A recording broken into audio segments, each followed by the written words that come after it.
The glittering edifice of Sean Diddy Combs' empire, built on bad boy beats, white parties, and a charisma that seduced generations, crumbled under indictments of sex trafficking and racketeering in late 2024, but the cultural autopsy continues apace. At the epicenter stands Netflix's forthcoming docuseries Sean Combs, The Reckoning, a 4-part dissection that has ignited a firestorm of backlash from Combs' camp, who branded a shameful hit piece laced with stolen footage. Yet, in a defiant statement that peels back the veil on production ethics, Netflix has categorically refuted these claims, positioning the project as a journalistic imperative rather than vengeful spectacle. As director Alexandria Stapleton and executive producer Curtis 50 Cent Jackson defend their lens, the series emerges as a mirror to hip-hop's tangled legacy. Innovation intertwined with exploitation, triumph shadowed by trauma. The controversy erupted like a long simmering track dropping at midnight.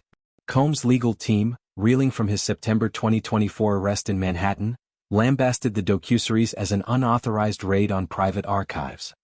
He's been amassing footage since he was 19 to tell his own story in his own way, a rep fumed, alleging Netflix twisted intimate clips, raw glimpses of studio sessions, yacht soirees and family moments, into damning montages. Accusations flew of stolen material, unauthorized releases, and a narrative rigged for sensationalism. For Combs, 55 and facing life in prison, this felt like salt in federal wounds. After decades curating his image from Harlem hustler to billionaire mogul, outsiders were scripting his downfall. Netflix's rebuttal, delivered with the precision of a boardroom diss track, dismantled the narrative brick by brick. A spokesperson told media outlets, "The claims being made about Sean Combs, The Reckoning, are false. The project has no ties to any past conversations between Sean Combs and Netflix." They emphasized the footage's legality, procured through public records, whistleblower tips and archival hunts, not illicit hacks. "This is not a hit piece or an act of retribution," the statement continued. Curtis Jackson is an executive producer but does not have creative control. No one was paid to participate. This last point stings with irony. Combs built Bad Boy on incentivized loyalty, yet here witnesses speak from conscience, not checks. Stapleton, the Oscar-nominated filmmaker behind intimate portraits like Summer of Soul, offered a director's manifesto that humanizes the hunt. "We moved heaven and earth to keep the filmmaker's identity confidential," she revealed, alluding to the shadowy 50 Cent-led production that dodged Combs' retaliation machine. One thing about Sean Combs is that he's always filming himself, and it's been an obsession throughout the decades. This self-documentation, once a flex of omnipresence, becomes the series' spine, hours of VHS and digital reels capturing the man unfiltered, from euphoric Ciroc launches to tense hotel confrontations that prefigure Cassie Ventura's 2023 assault video. Stapleton's team extended olive branches repeatedly. "We also reached out to Sean Combs' legal team for an interview and comment multiple times, but did not hear back." Yet silence from the defense only deepened the void, allowing voices like ex-protégés and alleged victims to fill the frame. Sean Combs, The Reckoning isn't mere tabloid fodder.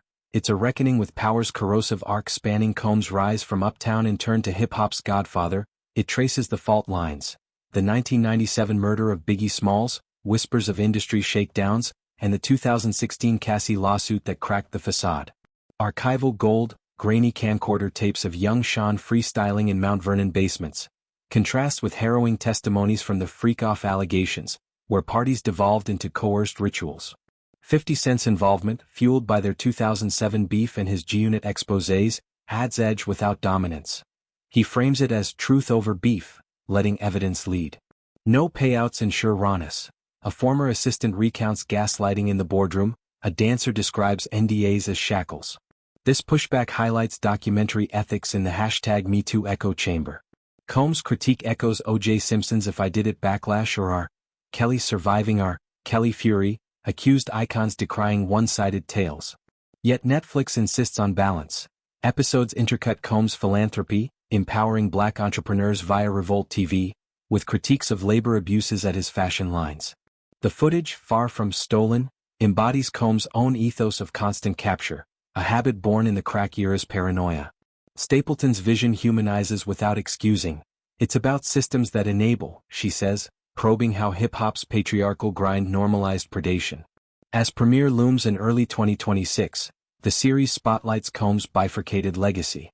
Bad Boy birthed Notorious B.I.G. Mary J. Blige and Usher, soundtracking the 90s with Ready to Die and No Way Out.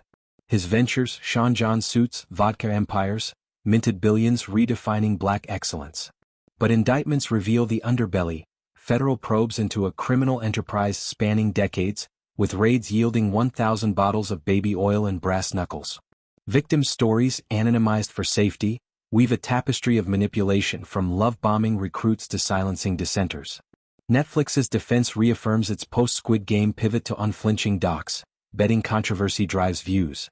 For Combs, jailed in Brooklyn's Metropolitan Detention Center, it's a final verse in a cautionary rhyme. The reckoning isn't vengeance, it's visibility forcing hip-hop to confront its kings. In footage of a youthful Diddy toasting Making It, we hear echoes of ambition's double edge, glory forged in fire, now consuming its maker. As Stapleton notes, the camera never lies, it only waits for the full drop.